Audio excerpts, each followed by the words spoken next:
Yo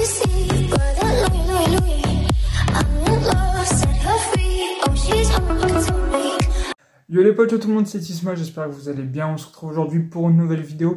Une vidéo assez chamboulée par les dossiers brûlants qui s'est passé du côté de l'OL cette semaine. Et donc malheureusement le départ de Fabio Grosso, on va en parler évidemment au début de vidéo.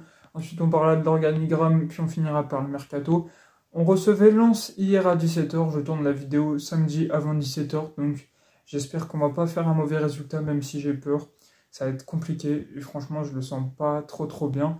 On va pas en parler trop de Lens, mais à part que Tolisso, Le Penant ne sont pas là, que Maitland-Niles, Jeffinho et Diomande n'ont pas été retenus par Pierre Sage, l'entraîneur intérimaire. Donc voilà, je voulais juste mettre un point dessus.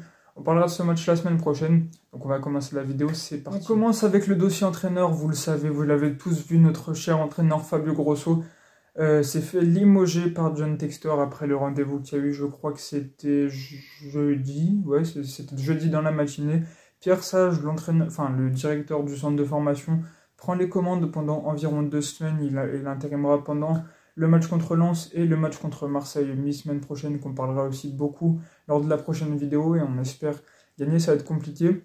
Donc pour ce qui est du départ de Fabio Grosso, j'adore cet homme, on ne peut pas lui reprocher niveau humainement, il est vraiment incroyable. C'est un mec qui a du courage, qui a mis sa santé sur le côté pour se battre avec l'Olympique Lyonnais, essayer de relever la situation du club.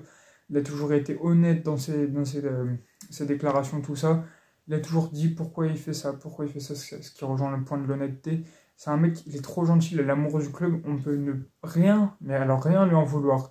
De plus, il y a les circonstances atténuantes qui se sont passées lors du match contre Marseille qui ne l'a pas aidé.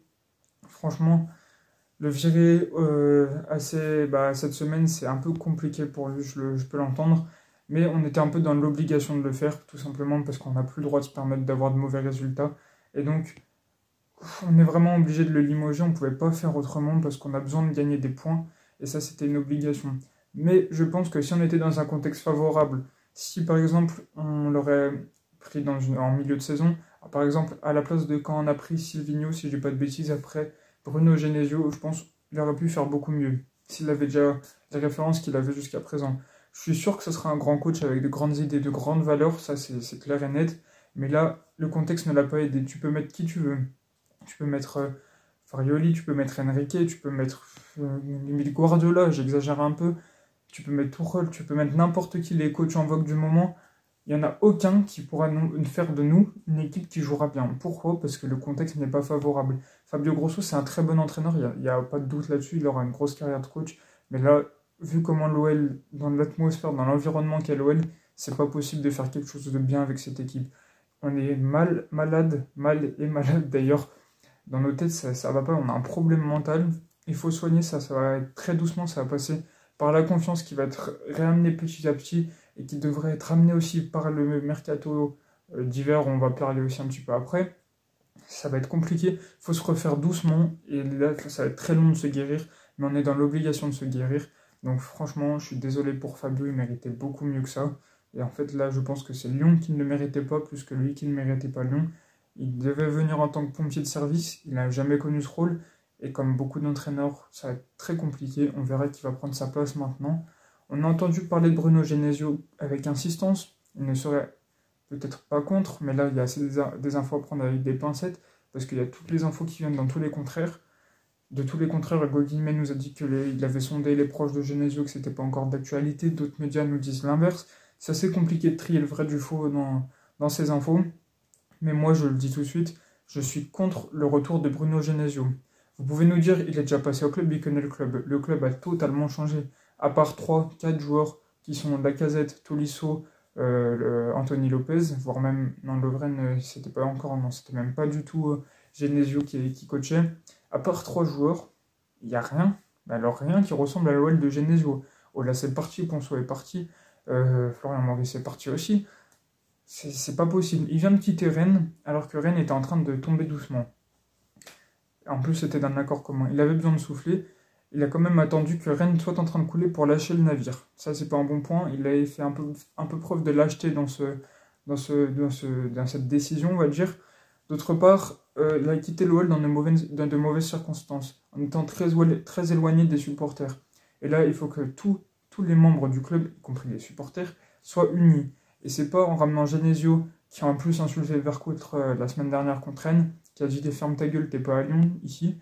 Donc s'il le ramène et que ça crée une autre fracture avec les supporters qui n'aiment pas Genesio et Genesio n'aime pas les supporters, ça va pas le faire non plus. Après on a vu aussi que quand on avait Genesio en tant que coach, il y avait 2-3 belles choses, certes, il y avait aussi pas mal de mauvaises choses. C'est assez mitigé niveau sportif, c'est toujours mieux que ce qui se passe actuellement. Et si on doit se maintenir et que ça passe par lui, il n'y a pas de problème. S'il faut se maintenir, on peut ramener qui vous voulez maintenir. On peut ramener qui vous voulez, il n'y a pas de problème. Il faut juste qu'on se maintienne. Par contre, si avec Genesio on échoue, là, ça va, franchement, il va y avoir des choses à faire et ça va être possible. Donc voilà pour ce dossier. Il y avait aussi Tudor, Igor Tudor, ancien coach de Marseille, vous le savez, qui était dans le petit papier, on va dire, de Textor. Sauf que malheureusement, il ne pourra pas, parce qu'il préfère attendre un club de Serie A. Il y a Sampaoli aussi qui s'est fait virer de Flamengo, ancien coach de Marseille aussi, vous le savez. Et bah, il est aussi un peu sur les petits papiers, on verra ce que ça donne. Ensuite, il y a d'autres rumeurs, Antoine Comboiré, Frédéric Antonetti.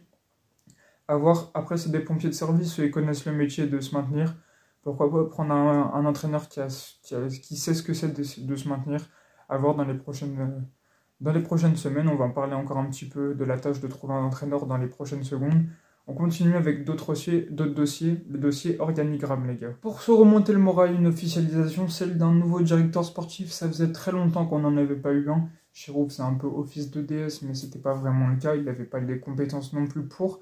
Donc David Friot, ancien directeur sportif de l'Olympique de Marseille, malheureusement, et aussi du RC Lens, arrive à l'Olympique Lyonnais et ça fait plaisir. Son premier défi, l'OL le dit, c'est de trouver un coach après l'intérim de Pierre Sage, donc on l'a dit juste avant.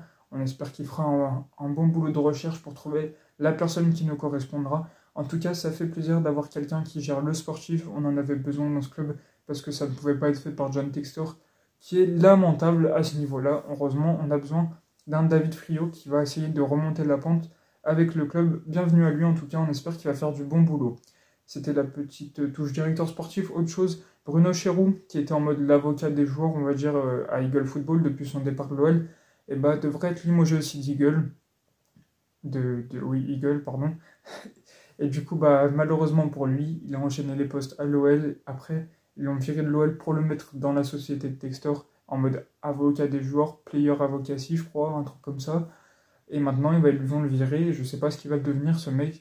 Mais en tout cas, merci pour les services rendus. Ça n'a pas toujours été fou. Loin de là, on n'a pas fait que des bonnes opérations avec lui.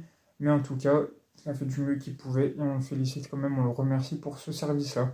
Autre chose, Juninho devrait revenir. Textor a dit que les plus beaux jours de Juninho étaient encore à venir. Donc ça veut dire qu'il y aura un retour. Tout le monde le dit un peu. Il serait là une semaine par mois à Lyon, j'allais dire à l'Olympique Lyonnais. Donc ça fait plaisir aussi. Un mec qui connaît si bien le club, qui connaît si bien le football et qui a fait de belles choses avec un poste qui n'était pas le sien. Normalement, quand il était encore directeur sportif de l'OL, il n'avait pas les compétences et pourtant il a fait des miracles. Et bah, il va revenir et ça fait plaisir. Il sera conseiller sportif d'Eagle Football, notamment, donc pas seulement l'OL, mais aussi le Molenbeek, peut-être Botafogo. En tout cas, ça fait plaisir. On est content de voir Juninho revenir à l'OL. Ça, c'est limite un miracle. C'est le cadeau de Noël de l'OL. En tout cas, ça fait plaisir. Oh, ça rime, cadeau de Noël de l'OL. En tout cas, enfin, bref. C'était le petit point aussi organigramme. Maintenant, on va passer à un autre dossier, le dossier Mercato. Il y a 2-3 petites choses à dire. Il y a 2-3 petites choses très, très, très importantes. On continue, c'est parti. Mercato maintenant. Première info et seule info du côté de l'arrivée qui concerne une pépite du Standard de Liège en Belgique. C'est Noah Makambo. Il a 16 ans, il est milieu de terrain. Il y a de la concurrence sur le dossier, notamment le Bayern. Et aussi 2-3 écuries, je crois, italiennes. Donc il y a du monde. Mais en tout cas, il paraît que c'est une grosse pépite. Un mec qui est bien chaud au milieu de terrain, qui est bon à la récup et à la transmission. Donc on verra ce que ça donne aussi dans les prochaines semaines. Pourquoi pas s'arracher ce gros talent, même si je pense que ça ne correspond pas à ce qu'on va rechercher ce mercato, c'est-à-dire de l'expérience. En tout cas, c'est ce qu'il nous faudra pour essayer de se maintenir. Et Noah Makambo ne fera pas partie des plans. En tout cas, je pense pour les 6 prochains mois, peut-être après, quand on se reconstruira la saison prochaine, si on se reconstruit en Ligue 1, évidemment, ce serait inespéré. Enfin, pour le moment, on garde espoir, ça va être compliqué. Et ça passera par le mercato. Le mercato où la DNCG, on est passé devant eux. Et malheureusement, une nouvelle fois, qu'est-ce qu'ils nous disent ? On vous met en sursis, en attente de nouveaux éléments. Il y a de quoi être plus confiant quand même que l'été dernier, parce qu'on a acquis des transferts La vente d'Owen Reigne est presque actée. On a fait un sacré bénéfice de près de 50 millions d'euros sur ce dossier-là. Donc on a quand même bon espoir par rapport à l'été dernier pour une levée des sanctions et pour qu'on puisse recruter librement pour environ 50 millions d'euros d'après les médias. 4 ou 5 recrues, ça ferait plaisir. En tout cas, on espère que les sanctions vont être levées. Sinon, je crois que ça va être mais alors très compliqué de se maintenir. Et j'ai peur qu'on n'y arrive pas sans mercato. Donc ça va être très important de suivre avec attention ce dossier DNCG. Maintenant, dans le terme des départs, Diego Moreira qui avait disparu sous Fabio Grosso, avec même pas au total 1 heure de jeu en quelques apparitions, alors que ça fait 1 mois et demi, 2 mois qu'il y avait Grosso, je crois. Donc c'est assez compliqué à ce niveau-là. Le pauvre n'avait pas tant de jeu, alors qu'à chaque fois qu'il jouait, il était très bon, il mettait de la percussion du haut de ses 16 ans. Franchement, c'était assez fou. Donc ça faisait plaisir aussi. C'était un bon joueur avec du potentiel. Mais Chelsea pourrait le rappeler parce qu'ils veulent prêter un autre joueur, sauf qu'ils ont atteint le nombre de prêts limités en première ligue, je ne sais plus combien. Mais en tout cas, il faudrait qu'ils nous donnent 2,5 à 3 millions d'euros pour nous rembourser le prêt et puis pour qu'ils puissent le re-acquérir, si ça se dit bien comme ça, le réacquisitionner, le reprendre, on va dire simplement. Et on espère quand même le conserver parce que ça reste un très bon joueur, un très bon joueur avec un gros potentiel. On espère que ça va le faire à ce niveau-là aussi. Plus important maintenant sur les départs aussi, l'OL serait prêt à vendre Lacazette et Tolisso parce qu'ils ont un très gros salaire et justement ça gênerait aussi pour l'OL. Donc je ne sais pas d'où c'est sorti, les médias ont commencé à tous parler de ça en même temps. L'OL serait prêt à vendre des cadres comme Lacazette et Tolisso. Et ce qui est d'autant plus impressionnant parce que là on se dit tranquille, c'est juste quelque chose pour les secouer, pour qu'ils se remettent dedans, c'est une fake news. Non, il paraît que le LA Galaxy, donc l'ancien club de Zlatan, en MLS, un club d'ailleurs bien perché, est sur le dossier d'Alexandre Lacazette. Je pense pas que ça sera cet hiver, on a trop besoin d'eux, même si Tolisso est en dessous et qu'il est blessé en ce moment encore une nouvelle fois, le pauvre. On a besoin de ces joueurs, donc le LA Galaxy, il attendra si possible, voire il attendra toujours, parce que je préférais garder Alexandre Lacazette, qui certes est dans une mauvaise passe, mais on a vu ce qu'il est capable de faire la saison dernière, et s'il se remet en route, ça peut faire très mal. Et Fenerbahçe, premier du classement en Turquie, qui est un club bien moins perché que le LA Galaxy, un bon club qui sera sûrement en Ligue des Champions l'année prochaine, contrairement à nous. Et sur le dossier, quant à lui, de Corentin Tolisso, à voir aussi comment ça se passe, je veux les conserver au minimum jusqu'à la fin de la saison, c'est non négociable, et si possible, j'aimerais, en tout cas pour Lacazette, Tolisso c'est notre question, le conserver encore très longtemps, pour qu'il fasse du mieux qu'il peut pour sauver l'OL, on a besoin d'eux. Ça va être très compliqué. Dites-moi ce que vous pensez de toutes ces infos mercato, parce que une vente de Lacazette de Tolisso, qu'est-ce que ça va donner? Est-ce que Moreira, vous voulez le conserver? Parce que pour moi, je pense qu'on peut faire une plus-value sur ce mec en termes de joueur, parce que c'est un prêt sans option d'achat, en termes sur le terrain, je veux dire. Ou est-ce le petit Noah qu'on peut acheter du Standard Liège, est-ce que ce serait bon? Dites-moi ce que vous pensez, ainsi que sur les dossiers qu'on a vus avant, de tout ça, donc je vous écouterai avec plaisir. C'est la fin de la vidéo, on se retrouve la semaine prochaine où on débriefera peut-être OL Lens, enfin Lens OL et OM OL. J'espère que vous l'aurez kiffé en tout cas cette vidéo, si c'est le cas n'hésitez pas à liker, à commenter et à vous abonner. On se laisse sur une citation du journaliste lyonnais Bartruza. L'Olympique Lyonnais est une formidable raison d'exister. On croit pour le maintien les gars, allez ciao ciao.